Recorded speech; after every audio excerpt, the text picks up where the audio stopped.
Oh, wow. Tell him to come over here.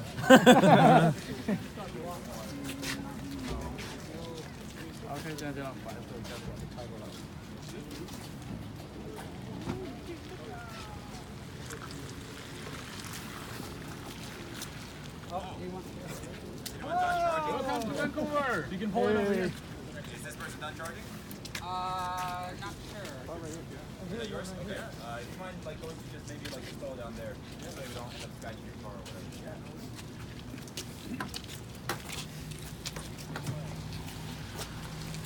Okay, guys, can you please move back in so we can back up? All the way in. Give them lots of room.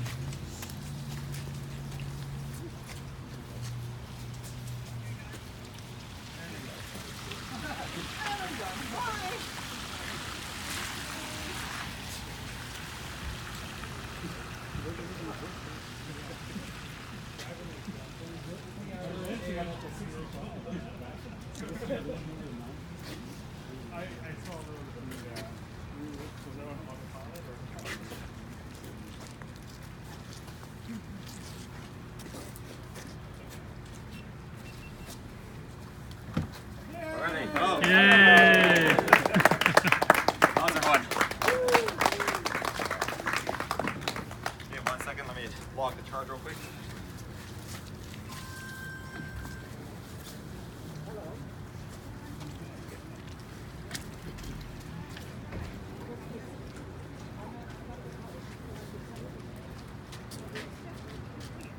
Not that small, right?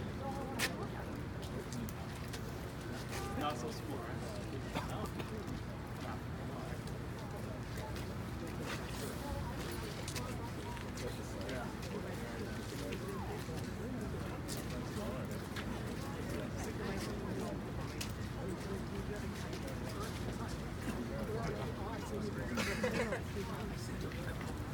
Alrighty, hello everyone.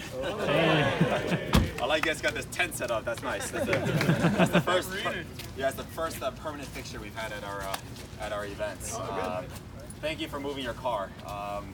Just because if we don't get a charge, we really have to cut back on the number of test drives we give. So the faster we can charge, the faster we can kind of pump things through and get out of here. I'm Yo-Yo. I'm the owner of this car. Thanks for having me back in Canada. I gotta say our Canadian stops have been 10 times more exciting than any of our American stops. Yeah, and you know, my co-pilot was with me back in Canada, and we really appreciated the Canadian hospitality. I think we got 4 different maple products in one day, and I got a big tank of maple syrup in the back. So yeah, we'll consume that once we get back to San Francisco. This is the Model 3. $63,014.25 American dollars. It has a premium upgrade package. It's got the autopilot upgrade. It's got the white paint.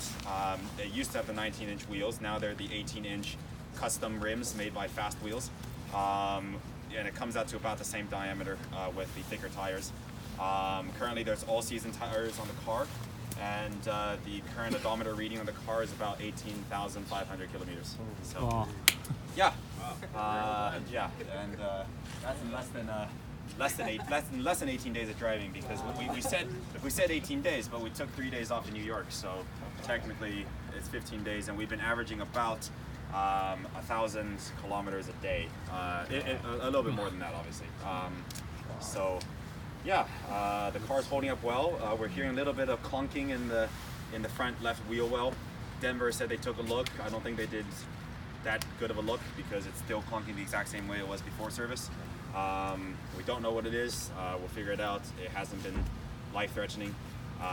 We've run into some issues along the way, but nothing that hasn't been solvable or hasn't been remedied already. Yeah. If you guys have any questions, I'd be happy to take them. Are the seats comfortable? Yes, they are. Welcome to Vancouver. It's subjective. That's why we're making you sit in this inside to figure out for yourself whether or not you like them. Yeah. How many test drives do you have time for today? That depends. We'll just look at the list, and you know, we'll see how many people there are, and we'll kind of go off of that. Yeah. You drive all the way along? Sorry? You drive all the way along? No, I had a co-pilot from San Francisco to Phoenix. I drove from Phoenix to Fort Lauderdale by myself, and then I had a co-pilot from Fort Lauderdale to Montreal. From Montreal, I drove by myself to Chicago, and then from Chicago, co-pilot to Kansas City, and then from Kansas City to here by myself. Wow. Yeah. Why are you doing this? We'll answer that at the end. Yeah. You're bringing this to Europe in a couple weeks? Yes, in about I'm trying to get it out in about 2 weeks. We'll have it packed up and headed to Europe. Yeah. And you drive around there, Europe? Well, it'll be my car there. I live in Europe, so you know it'll be my car there. But we'll see. We'll see what the demand is, and you know if there is. I mean, well, it's not if. You know, there is a demand. You know, if there's time and you know enough funding, we'll bring it over to, let's say, Norway or whatever it may be where people want to see it. Yeah. They'll want to see it. Sure they will. What's been your most favorite part of the car and your least favorite part of the car? We get one guy asking that at every event. I think one of the least favorite things is the fact that you have to pay for supercharging. I think that is regressive and it is in the wrong direction. I think you know Tesla should be promoting prepaying for supercharging or paying for the infrastructure, but the infrastructure should be you know the ultimate goal I think of electric cars is to make charging free at every station. You know, make energy so efficient, so cheap, make solar energy so cheap that people don't have to pay for it anymore. You know, so we were hearing things in Montreal, for example, you know, they have initiatives to make charging free, and we just feel like it's the wrong direction. That's a personal feeling that I share with my co-pilots. You know, through this whole trip, we've driven 18,000, you know, kilometers, and we've only, with all the billing errors included, we've paid just over $500 US dollars, so 700 Canadian approximately worth of charging. So it's not ridiculous. When I bought my first Model S, I paid $2,000 up front. So obviously now you're paying as you use it. And now that I think about it, I don't think I could ever use $2,000 of supercharging. That's quite a lot of supercharging. But regardless, I think people enjoy that ability to charge for free. It's kind of like buying the unlimited plan on your phone, even though you don't use that much data. So it's kind of the same thing. As to the favorite thing, I'd say it's probably value.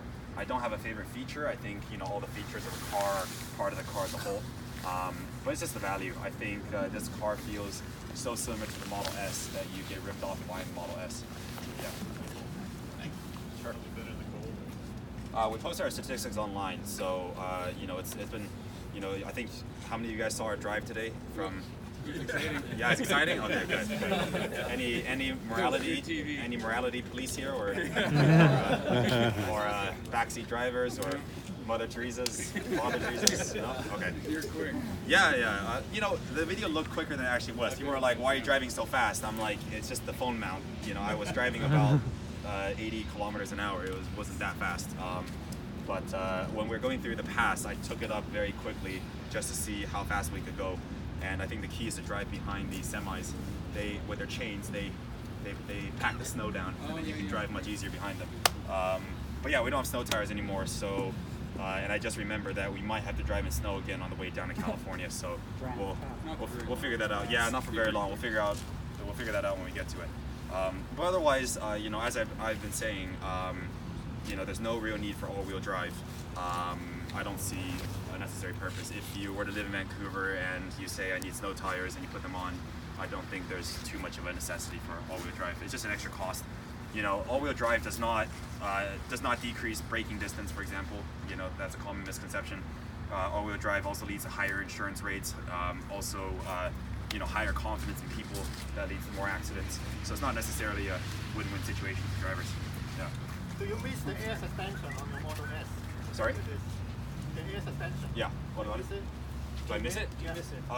No, not really. I mean, I miss it just in the sense that, well, you know, I haven't been in my neighborhood yet back at home, but you know, we have really high curbs, and I like to have the ability to raise the car up or lower it down based on the height of the curb. But ride-wise, I don't notice my ride comfort that much. That's not something I focus on when driving, so I haven't been able to feel too much of a difference. You do feel the holes in the car, though. You do feel like you go over something, you do feel it. Although I'm pretty sure on every car you feel it. Yeah. How do you find the autopilot so far? We've kind of, that's just such a lengthy question. We've posted the experience on our Facebook, and it's probably just best to refer there because it's been a mixed bag of experiences. You got it back now? Right. Sorry? You have the autopilot back? Yes, it is back. We had a short circuit. Sorry, do you mind keeping the door closed? Yeah, you got to open it and kind of slam it shut. Yeah.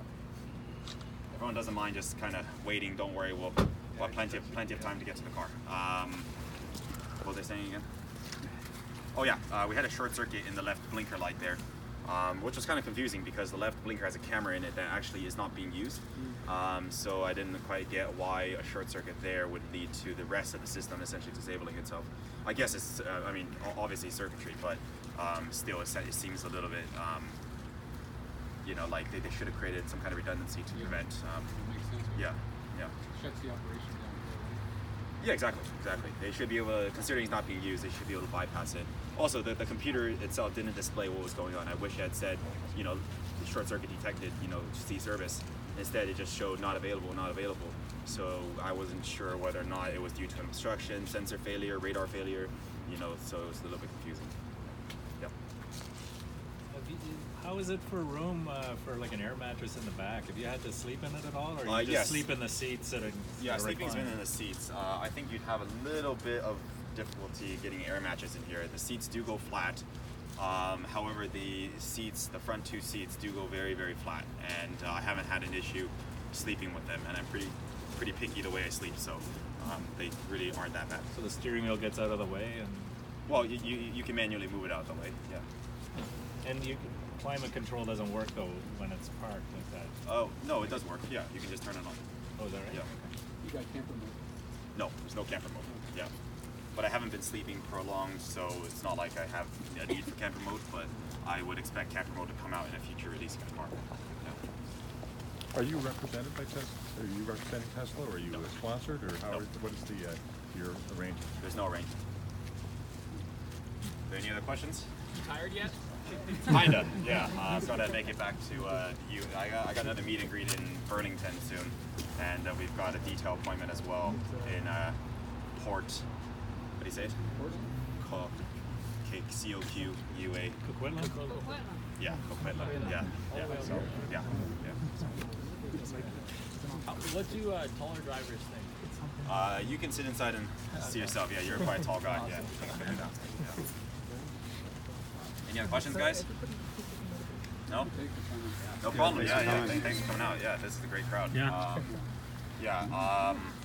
If you guys have questions, you know, while I go through my next little spiel, please think about your questions, because I tend to get the same questions 10 times in the car, and every single question you ask, it delays me from processing paperwork for test drives, and places where people have kept repeating the same questions, we've ended up having to cut maybe 3 or 4 test drives off, you know, just because I can't go through all the paperwork fast enough. Obviously here I'm a one-man band. I've lost my co-pilot, so usually he's the guy doing the paperwork. I'd be happy to answer your questions otherwise, but if you guys have questions now, please ask them now. So don't be afraid to ask, just ask them now. So think about that. We'll see the frunk in the trunk, and then we'll let people have a chance to sit in the car. Since I posted that picture of our steering wheel being scratched, it's been scratched about 3 more times. Obviously, it doesn't really matter anymore considering it's getting replaced, but just in relation to the rest of the car, we feel that some people have been disrespectful toward the car, or at least not as cautious as they ought to be in someone else's car. So when you enter and exit the car, I hope that people will slow it down. There's no rush, you know, we budgeted enough time for everybody to have a seat in the car and have a look. You know, feel free to play around with the controls and everything. You know, a lot of people are banging their feet on the back of the seats, you know, things like that, banging their feet on the paint when they enter. You know, there's no need for that, just slow it down. Everybody will get a chance to see. Yeah, and after we see the frunk and the trunk, we'll see them together, because obviously it's raining, so I don't want it open again. And after it's opened, we will keep it closed for the rest of the meet and greet. I'll demonstrate the seats going down so everyone can take a picture of that and see that. Does everybody know how to open the doors? You're laughing now, but thumb. So why don't everybody come to this side? Actually, yeah, there should be enough space here, I guess. You ought to be the one coming here, because because you know, the people usually standing over there are the ones that start to get problems later. On this side of the door, it's your left hand, and it's using your thumb. Inside and outside, it's your thumb. So take your thumb, go like this, and your other 4 fingers or 3 fingers to 1 finger, like that. Okay? The handle has to be released before you close it. Okay? The door can't be closed like this because the electronic actuator is connected to the mechanical actuator. Okay? So that's unique to this car. So you need to let go first. Oops. You need to let go first and then close it. Okay? To open the door on the inside, so you guys gotta move over here. All right. Yeah. Let me get my flashlight real quick. I need a flashlight. This is real important because I've had to duct tape it, as you can see. Yeah, there's a duct tape. Here's the button. Everyone see that? So everyone raise your left thumb. All right, it's your thumb. Okay. We taped our latch. There's an emergency escape latch. I duct taped it, and people were using their fingernails to fight it, to try to break the duct tape to open it. Not as a joke. They were serious. And I'm gonna start kicking people out of this event if I catch you guys trying to pull the latch. Okay, it's the button. Everyone got it? All right. The reason why the latch shouldn't be used is that as the door closes, the window goes up. See that? So when you pull the latch, essentially what it's doing is it's pushing this trim out right here. As you can see, the trim's kind of loose already. It pushes the whole window out without properly dropping it first. So you risk the window breaking or you risk the trim coming loose. We even had Mr. Daniel Baton, the former environment minister, pull the latch. Obviously, I couldn't really get angry at him, but still, you know, I hope that everyone will not pull the latch. Yeah, so. Let me think. How many of you were thinking about doing a test drive today? Okay, cool. How many of you are thinking about doing a test drive but haven't RSVP'd yet? Nope? Okay. Then in a few seconds, I'll get my computer fired up. I will take roll real quick, see who's here, who's not, and then we'll go from there, and we'll try to fit in as many test drives as possible. Just another note on the inside, no umbrellas. Leave the umbrellas outside, please. I think there's a table over there. Yeah, just please leave them outside. Drinks, please leave them outside. Please check your keys, purses, zippers, clips, belts, embellishments, things of that sort. Those have started to wear on our seats. You can see some scuffing on the seat. So please watch those in your pocket. These are fake leather seats, so they do get scratched a little bit easier than usual. Yeah, am I missing anything? Oh yeah, and also please refrain from touching the glass roof. You know, it's very cold. There's no need to touch it. There's no sunlight. It just gets a bunch of fingerprints up there that I have to clean up later. So yeah, so we'll check out the front real quick, and then we'll check out the trunk, and then we'll go from there, all right?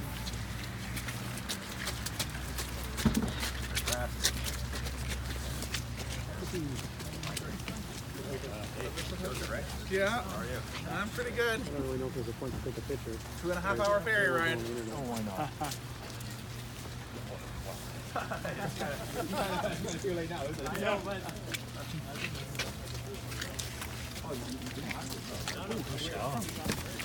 Wow. But here, you know, Let me pull the seats down real quick so you guys can see how much space. EV item.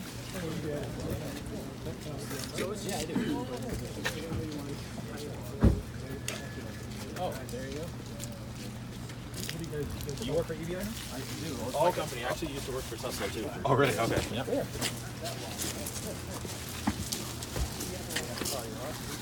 Yeah, those are the back seats. So it's basically all the way down. Obviously, a 6-foot person would have a little bit of trouble sleeping in here. You want to get a good look at the front? There's some electronics in there, so I'd like to close it. Thank you.